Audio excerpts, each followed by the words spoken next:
या ठिकाणी वंचित बहुजन युवा आघाडीतर्फे ईव्हीएम हटाव जन आंदोलन या ठिकाणी आपण स्वाक्षरी मोहीम राबवलं, त्या संदर्भात आपण काय सांगशील?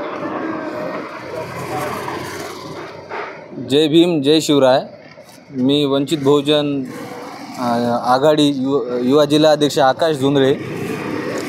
श्रद्धेय बाळासाहेब आंबेडकर यांच्या आदेशानुसार आम्ही EVM हटाव ही मोहीम राबविण्यात येत आहे. तर जे EVM आहे याच्यामध्ये पूर्ण घोळ होत चाललेला आहे. कारण आमच्या मतदारसंघामध्ये एकूण मतदान झालेलं आहे 20,000.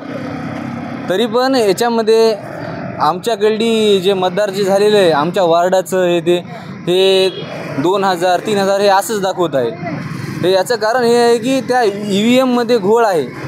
कारण EVM ही जी आहे हे एका माणसानं बनवलेली आहे, एक टेक्नॉलॉजी आहे.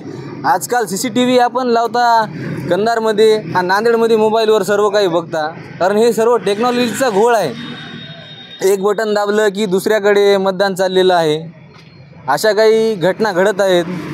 आणि EVM हे जे आहे हे गुजरातहून आलेल्या मशिनी आहेत. काय गुजरातनं देशावर राज्य करायचं असं ठरवले का? सर्वसामान्य जनतेचं काही मतदान आहे की नाही? आम्हाला बॅलेट पेपरवर निवडणुका हव्यात, ही सर्वसामान्य जनतेची मागणी आहे. तरी बॅलेट पेपरवर मतदान व्हावं यासाठी बाळासाहेब आंबेडकरांनी देशभरात EVM हटाव देश बचाव ही घोषणा देत आम्हाला तरुणांना काय आवाहन करशाल? जास्तीत जास्त स्वाक्षऱ्या व्हायला पाहिजे हेच अपेक्षा करतो मी सर्वसामान्य जनतेकडून. आणि पारदर्शकता असावी आणि निवडणुकीमध्ये पारदर्शकता असावी. निवडणुकी योग्य ते बॅलेट पेपरवर झालं पाहिजे आणि EVMचा हर एकाने विरोध केला पाहिजे.